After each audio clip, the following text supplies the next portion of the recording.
안녕하십니까, 전청입니다.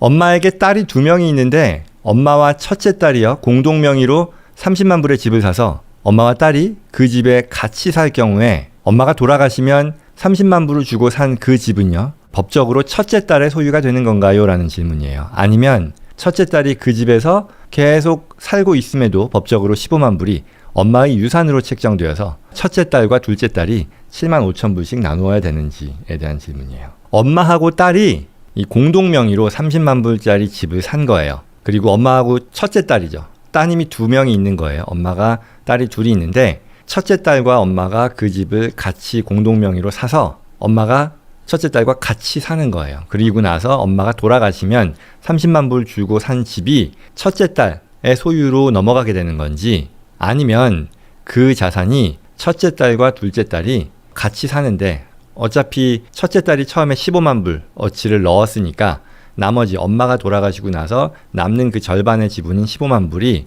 이 엄마의 유산으로 책정돼서 첫째 딸과 둘째 딸이 7만 5천씩 나눠야 되느냐라는 그런 질문이거든요. 그러면 여기서 중요한 거는요, 어떤 형태로 집을 소유하는지가 중요하고요. 그리고 이에 따라서 질문에 대한 답이 여러 가지로 바뀔 수 있습니다. 공동 소유권이라고 우리가 했을 때 몇 가지 방식이 있는데 가장 전형적인, 가장 대표적인 방식을 몇 가지 설명을 해드리면요. 첫 번째는요, 조인트 테넌시라고 하는 그런 방식이 있습니다. 그리고 이 조인트 테넌시라고 하는 것은 뭐냐라고 하면 공동의 소유예요. 나하고 예를 들어 다른 사람 A와 B가 있는데요. 소유권을 어떤 특정 자산에 대해서 같이 갖는 겁니다. 그리고 이 조인트 테넌시의 특징은요, 한 명이 돌아가시면요, right of survivorship이라고 해서 돌아가신 분의 그 자산 가치만큼을 살아남은 사람이 다 가져가게 되는 그런 특징이 있습니다. 예컨대 뭐 부부간에 조인트 테넌시로 프로퍼티를 가지고 있으면 한 배우자가 돌아가셨을 때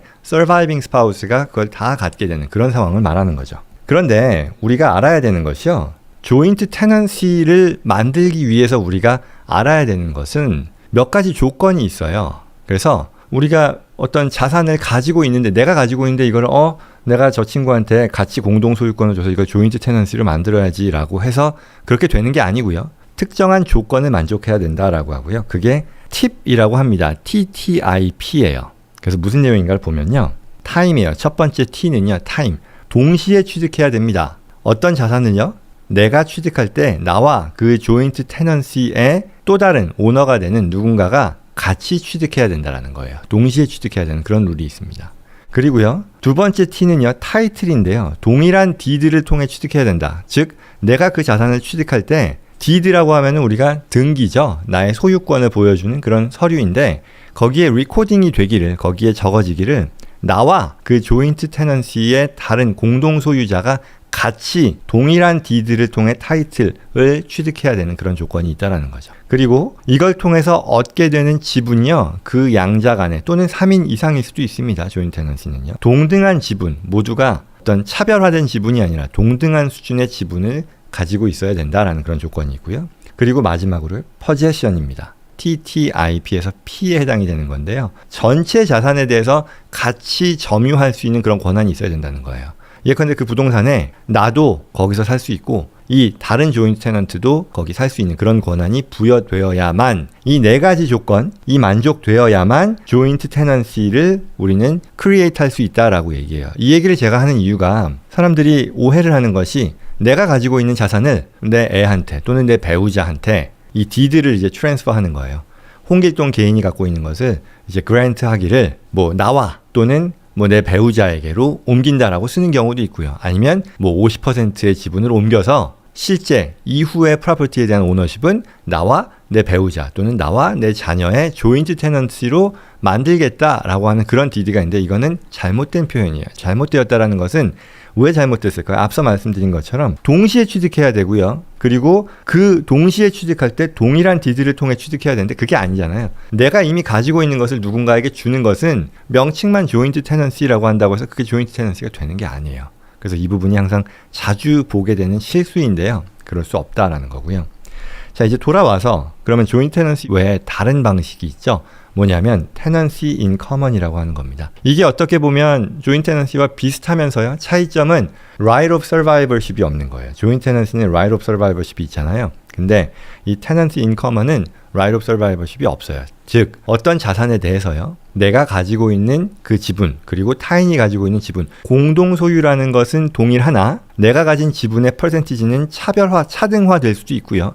아까 조인트에서는 2명이면 동등해야 될 것이고 3명도 3분의 1씩 동등해야 될 텐데 tenancy in common에서는 어떤 특정 프로퍼티에 대한 나의 지분이 40%, 다른 사람의 지분이 60% 이렇게 될 수도 있다는 얘기죠. 그리고 내가 돌아가시고 나면 내가 죽거나 다른 분이 돌아가셨을 때 지분만큼을 별도로 상속하게 된다는 거죠. 또는 뭐 상속뿐만 아니라 내가 가진 지분을 별도로 증여하는 것도 가능하고요. 그러니 조인트 테넌시와는 좀 다르겠죠. right of survivorship이 안 들어간다는 그런 얘기겠죠.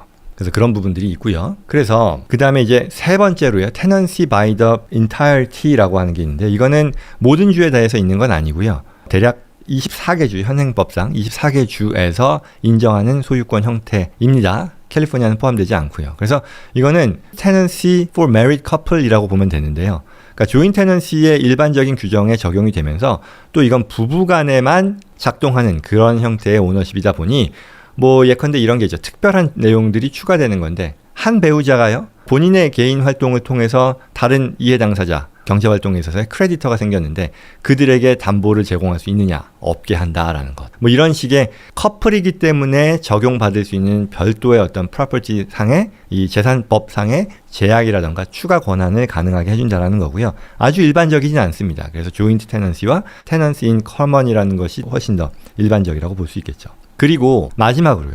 커뮤니티 프로퍼티라는 얘기도 많이 들었을 것이고요. 세퍼레이트 프로퍼티라고 하는 얘기도 많이 들을 겁니다. 이게 의미하는 건 뭐냐면 커뮤니티 프로퍼티에서 부부가 혼인 이후에 취득한 자산에 대해서는 기본적으로 부부의 공동자산으로 본다라는 그런 뜻이고요. 그렇지 않고 세퍼레이트 프로퍼티라고 하는 것은 그렇지 않은 별도의 자산을 의미하는데요. 이건 어떤 경우에 적용이 되느냐? 주마다 어떤 커뮤니티 프로퍼티 스테이트라고 하는 주가 있고요. 그리고 그렇지 않은 non-community property state이라는 그런 주들이 있어요. 현행법상으로는 9개 주가 community property state에 해당이 되는데요. 이 경우에 community property state에 해당이 되는 경우에는 내가 결혼하고 나서 결혼 기간 중에 취득한 자산은 기본적으로 community property로 보고 그렇지 않은 경우에 대해서 separate property를 본다라는 그런 내용이고요.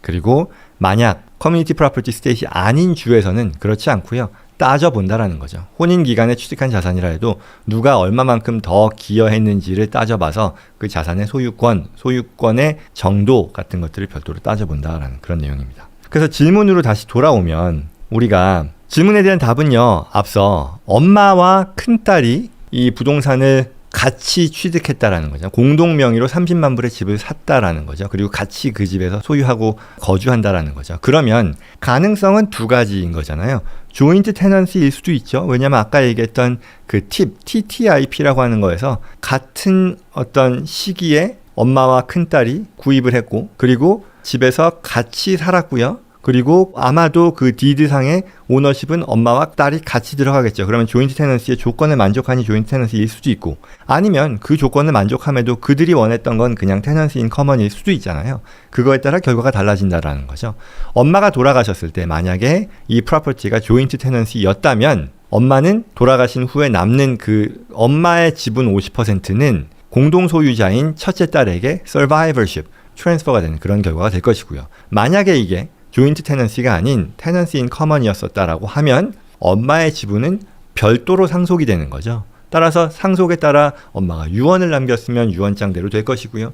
유언이 아니면 뭐 유언이 없이 민법상의 그 주의 방식에 따라서 뭐 큰딸과 둘째 딸이 반반 나눠 갖는 뭐 그런 방식으로 아마도 되겠죠. 그래서 그 질문은 이 어떤 식의 프로퍼티 오너십을 처음에 취득했을 때 선택했느냐에 따라 달라진다는 답이고요. 여기서 만약에 질문을 바꾼다고 한다면요. 이런 거겠죠. 만약에 엄마가 원래 본인이 취득했던 개인적으로 취득했던 그런 프로퍼티가 있는데 그거를요. 어떤 이유에서건 생전에 첫째 딸과 공동 명의로 변경했었다라고 해보죠. 가정해보죠. 그러면 어떻게 될까요? 이건 조인트 테넌시는 안 되겠죠. 앞서 얘기했던 그 TTIP를 충족하지 못하기 때문에 결국 남는 것은 테넌시 인 커먼이었을 테니 결국 엄마가 그 뒤에 돌아가신다 하면 그 엄마의 지분에 대해서는 첫째 딸, 둘째 딸이 나눠 갖는 그런 아마도 방식으로 결정이 될 것이다 라고 말씀드립니다.